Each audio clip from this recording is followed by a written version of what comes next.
大家好，我给大家讲一下陕西千亿矿权案的人物关系。因为有网友问我，他向中央生态保护督察组投诉，感觉督察组明显在包庇当地的官员呢。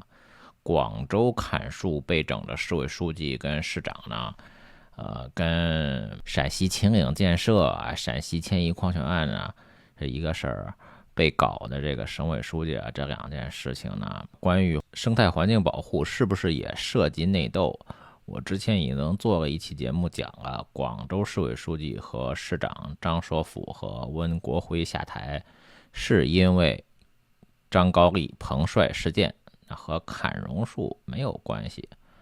那陕西秦岭别墅案也是内斗，和生态环境保护一毛钱关系也没有。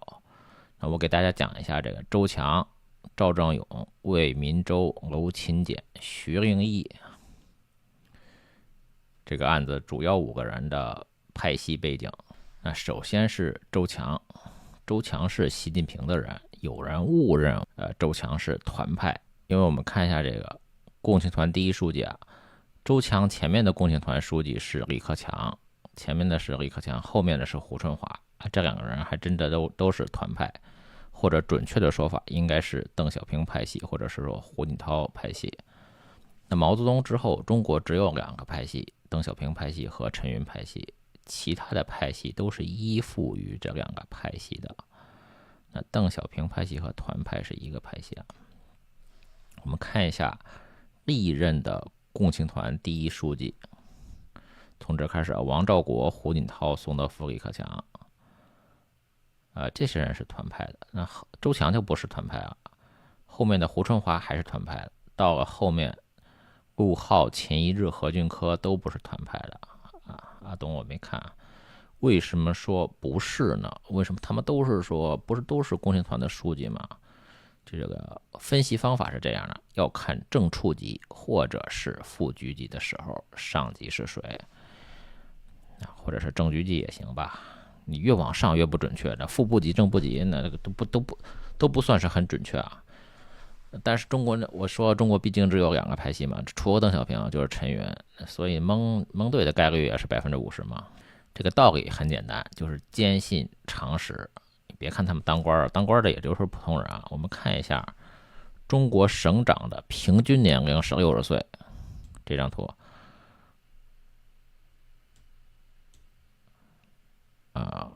现在的省长这个级别啊，也就是殷勇是最突出的吧。殷勇可能是照着政治局常委来培养的，其他人呢没什么特别的，他们的平均年龄就是60岁，60岁多一点。可能他们上任的时候稍微年轻点，比如说平均可能算一下是58岁。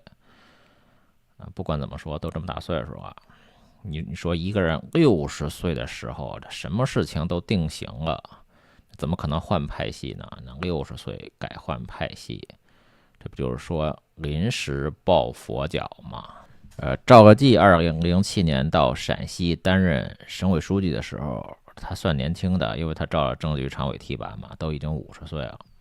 那此时赵正永都已经到陕西6年了，赵正永都已经是陕西常务副省长了，这时候赵正永都已经56岁了，56岁还怎么去给别人当小弟呀？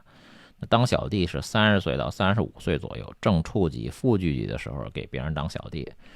赵正永都56岁了，那怎么给赵乐际当小弟呀？再说了，省委书记也没有权利提拔省长。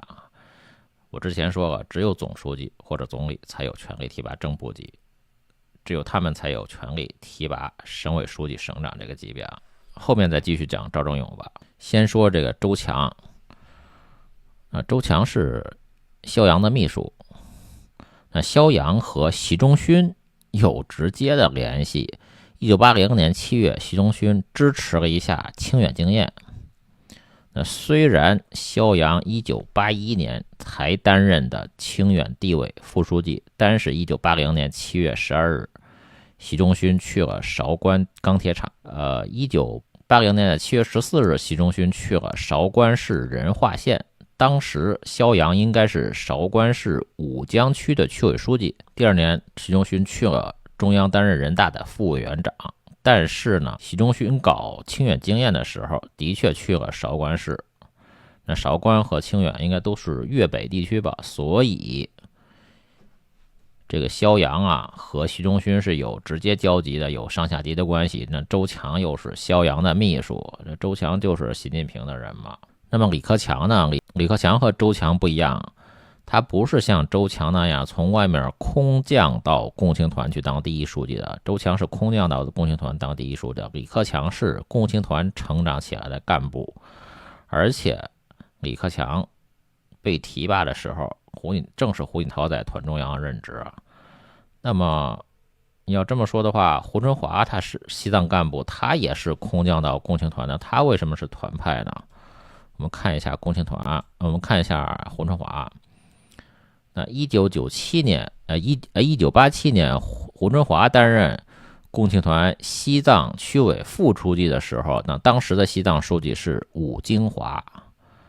那因为前面那个西藏书记殷法堂是1985年6月被胡耀邦撤职的，胡耀邦派了伍京华担任西藏党委书记。那后来90年2月，胡春华从正处升正厅；92年3月，胡春华到林芝担任行政公署副专员，就相当于地级市的副市长。92年12月，他又升任西藏自治区的共青团书记。这几部呢，当时的西藏书记是胡锦涛，所以说呢，压根儿就没有什么团派，只有胡耀邦派、胡锦涛派，他们都是邓小平派系的啊。胡春华是胡耀邦的人，胡锦涛的人，所以他才去了共青团当书记。给大家捋一下共青团的历任书记啊。王兆国、胡锦涛、宋德福、李克强，这4位呢都是团派的，应该是没错啊。不要太细，没有太细的深入啊。到了周强这一任呢，周强是萧阳的秘书，萧阳和习仲勋有直接的交集。周强担任当时的是李鹏和朱镕基是政治局常委嘛，就是这2个老东西提拔了周强嘛。等到陆浩这里呢，陆浩就是朱镕基提拔的。陆浩当时在北京清河把那个纺织厂啊什么厂子都给卖光了，然后朱镕基高兴啊，把他提拔了。朱镕基其实是陈云、习近平这个派系的。那秦一智呢？秦一智在攀钢的时候是四川的省长张忠伟提拔的。张忠伟没细看啊，应该是李鹏的人，因为张忠伟刚刚担任省长，还代省长的时候，还没扶正的时候，李鹏就迫不及待的去挺这个张忠伟啊，应该就是李鹏的人吧？李鹏也是陈云的人。那贺军科呢？这贺军科就是正经的军工系就是彭丽媛的人嘛。我们继续说这个赵正永的背景啊。赵正永呢，83年开始担任安徽马鞍市的市委常委，共青团马鞍市市委书记啊。那此时卢荣景就是安徽省委的组织部部长。卢荣景从1988年到1998年。担任安徽省委书记长达10年。那卢荣景担任安徽省委书记之前呢，除了半年是担任安徽省长，简单的过渡了一下呢。那80年到87年，卢荣景历任安徽的组织部副部长、部长、安徽省委副书记。那等于这7年的时间，卢荣景掌握安徽的人事大权。那后来当省委书记呢，更是掌握啊。提拔省委书记这个时间，88年不就是陈云掌权的时间吗？是这么一个关系啊。1989年呢，安徽经委主任徐清在贵池市委书记江宗良的陪同下，考察贵池钢厂，研究解决生产经营中存在的困难和问题。这句话里面的关键词就太多了。那首先提拔赵正永的原马鞍市市委书记徐清，后来升任安徽省经委主任。那朱镕基83年到87年担任中国的国家经委副主任。那这个徐清作为安徽省的经委主任，毫无疑问和朱镕基属于垂直的业务指导关系。虽然徐清担任安徽的经委主任的时候，朱镕基刚刚从国家经委副主任离任，去了上海，那貌似是没有交集。但是呢，这个国家经委后来又并入了国家纪委，这个国家经委可能本来就是从纪委拆出来的，就是其实就是换个马甲嘛，这是一个东西。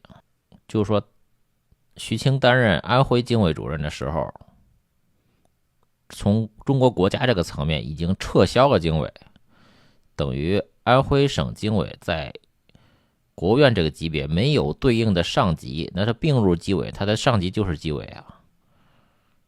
当时的中国的纪委主任就是姚依林，他是副总理兼任吧，87年到89年。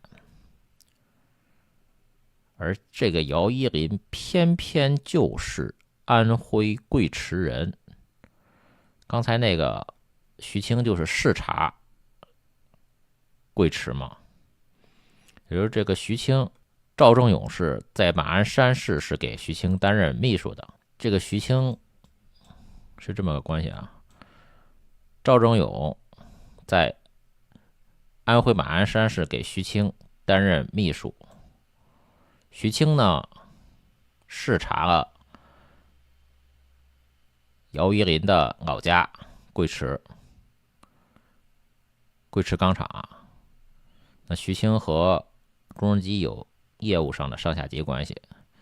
这个贵池钢厂是怎么回事呢？在马鞍山有一个特殊的群体，叫做贵钢子弟。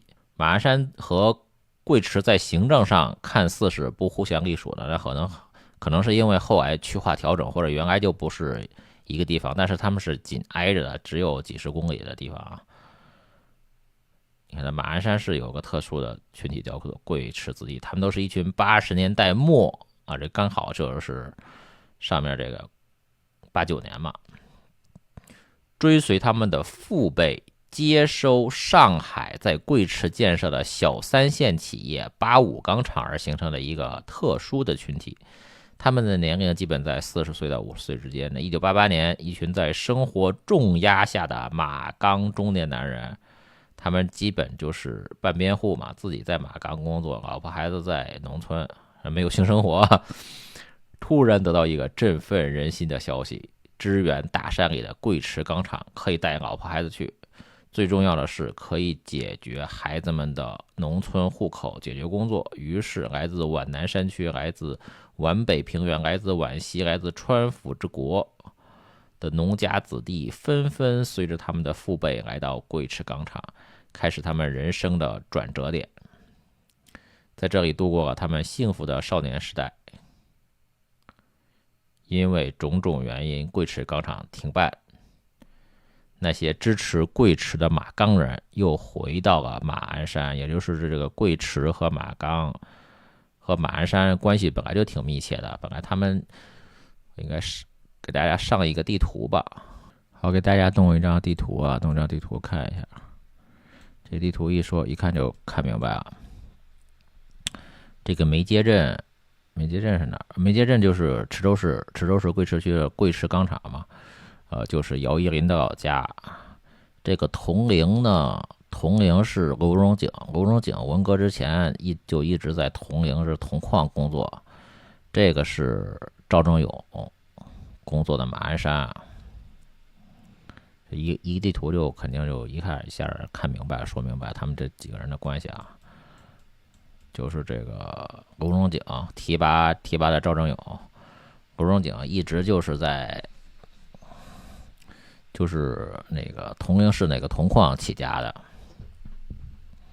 铜陵市的铜矿呢，距离这个贵池钢厂姚依林的老家，这个赵正永给这个徐清当秘书的这个地儿，贵池钢厂50公里，很近。卢荣景长期在安徽掌权呢，他提拔了很多人，包括汪洋，就是那个总理和副总理和政协主席赵正永，他还提拔了一个什么人呢？顾荣景还提拔了一个人叫乔传秀，应该是个女性啊。乔传秀呢，就是陈一新，当时不是给习近平当秘书的，他是给乔传秀当的秘书。所以说根本就没有什么浙江新军。之前上面我说没有团派，只有邓小平派系。习近平他也没有浙江新军。那浙江新军，浙江那些人，你看看他们背景，全是陈云的人。陈云是上海青浦县嘛，他把上海都划成自己的之后，自己的势力范围把手又伸到浙江了。浙江那些人都是陈云提拔的。我们再接着说一下这个汪洋，既然是卢荣景提拔的，那他是不是就是陈云派系的呢？这个貌似还真的不是。首先不清楚卢荣景虽然他在安徽掌权那么久，安徽还有没有其他的邓小平派系的？肯定那些副书记、副省长有没有其他的省长啊？就说这个回良玉吧，回良玉，你看这张照片上，他是跟卢荣景，左边这是卢荣景，右边是回良玉，看上去他们很融洽。但是据说回良玉在安徽一直跟卢荣景对着干，那为什么呢？就是因为他两个人不是一个派系的。回良玉是张德江提拔的，张德江也是邓小平派系的，张德江是邓小平胡耀邦钦点的，应该是张德江提拔的回良玉吧，等于是卢荣景是陈云派系的，回良玉是邓小平派系的，那两个人当然是对着干呢。据说汪洋虽然是卢荣景提拔的，但是后来效忠于回良玉，变成了邓小平派系的。因为64之后到邓小平90南巡这期间呢，敢于公开支持改革的，那肯定是邓小平派系的。当时有2个人公开在89年到90年之间，陈云掌权的时候公开支持邓小平的改革，一个就是这个汪洋，还有一个就是贺国强。现在我给大家说个周强是习近平的人，赵正永是习近平的人。那么魏民洲呢？魏民洲他还是习近平的人。那之前我给大家讲啊，这个共青团书记他都分成2派，一派是胡锦涛、李克强、胡春华，他们是一派的。这个周强、陆浩、秦一智、贺军科，他们都是习近平这一派的。那共青团都分成2派，那这个魏民洲他在陕西共青团，那没有理由是跟这个共产党中央有什么关系？就有什么关系？共产党中央本身也分成2派啊。魏民洲在陕西共青团的时候，他的上级叫做蒲长城。蒲长城呢，后来他去了质检总局，这个质检总局后来是朱镕基大弟子的势力范围啊。但是蒲长城去的时候，正是朱镕基在台上的时候，当时这个质检总局肯定也是在朱镕基的势力范围啊。这个蒲长城和李强还有一点点交集，那李强的背景也比较复杂，这里我就不展开讲了。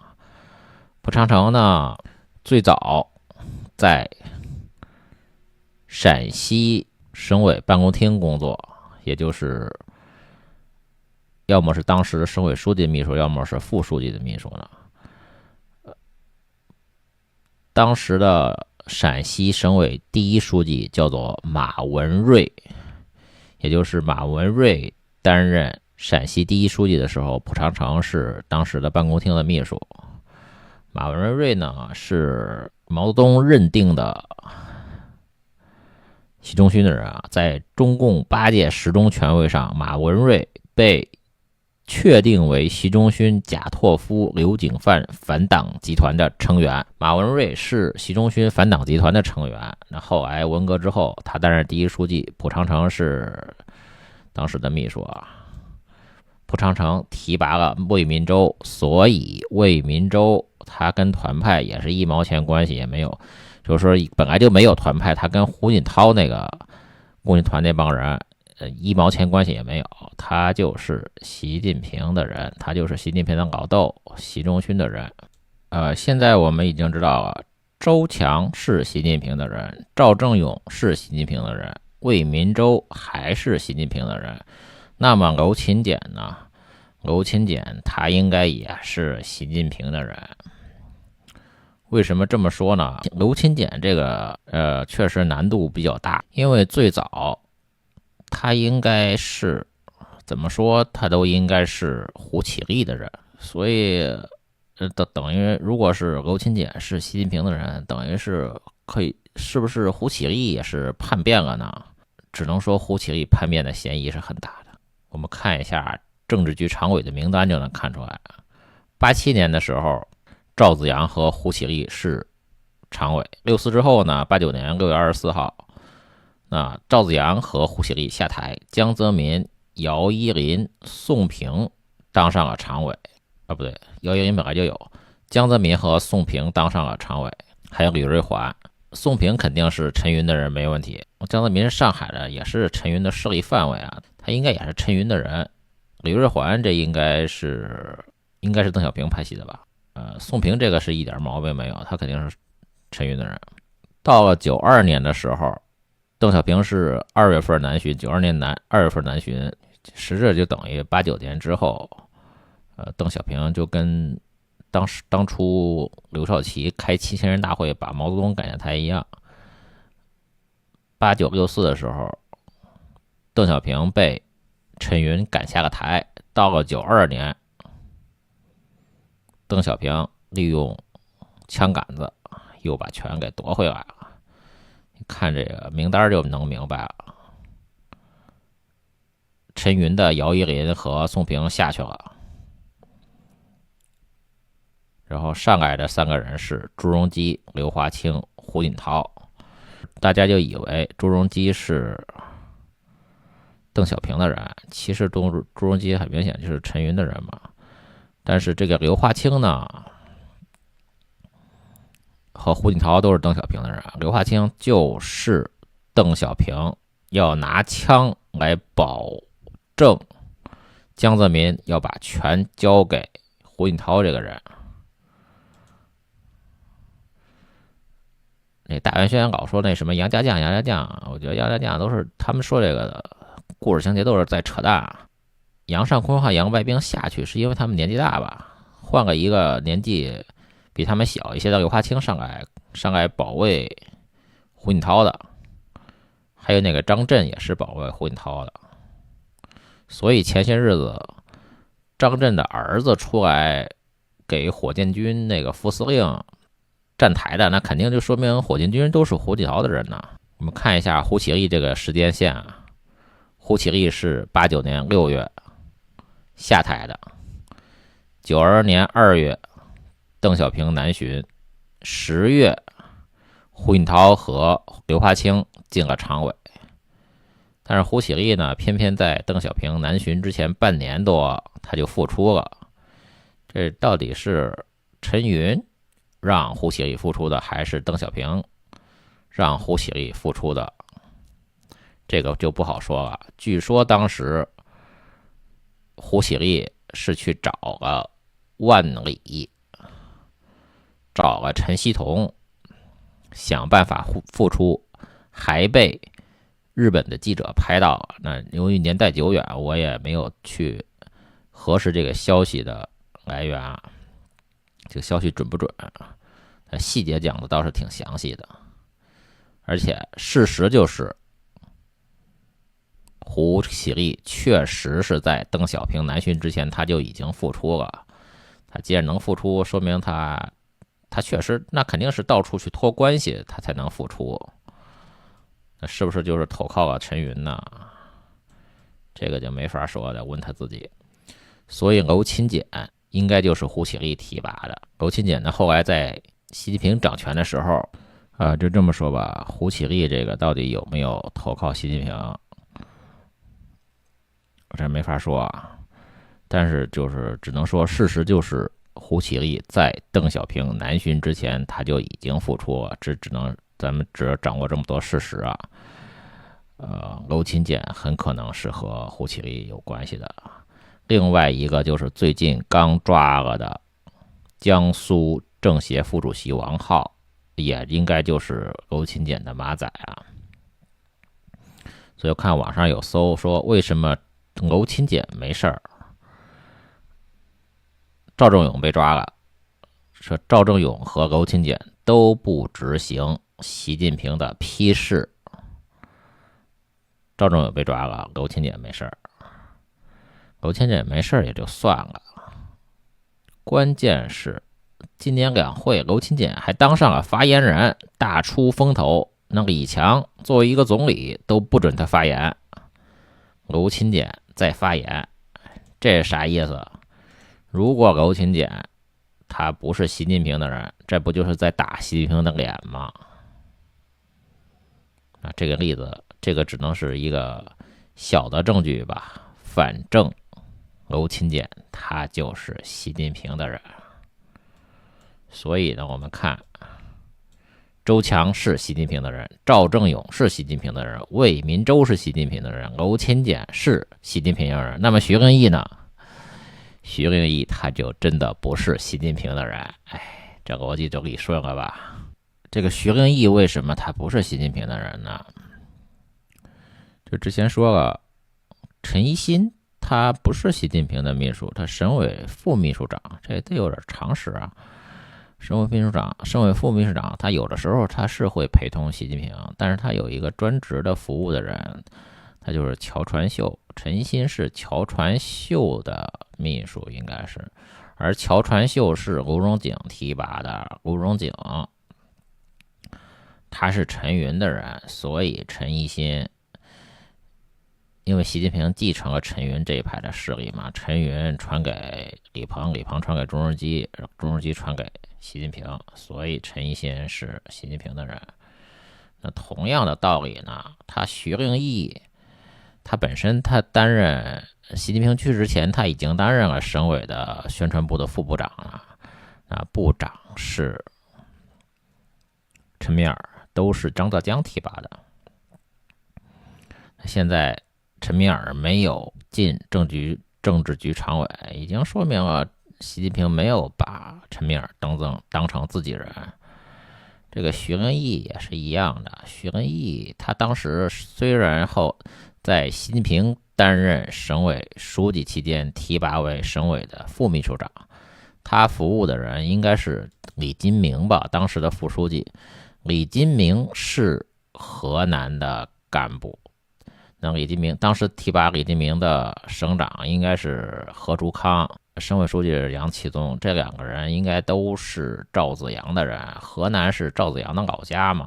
当时呢，1985年7月12日，河南省长率领河南对外经济技术合作代表团赴香港举办河南省对外经济技术合作发布会。何竹康向海外新闻界、工商界、金融界等各方面人士介绍了河南省的情况呢。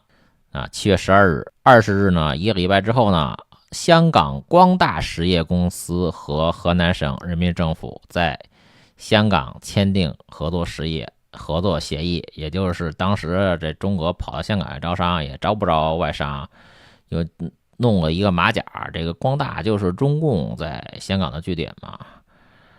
光大实业董事长王光英和河南省长何竹康代表双方在协议上签字。那王光英的外甥是谁啊？王光英的外甥是刘源嘛。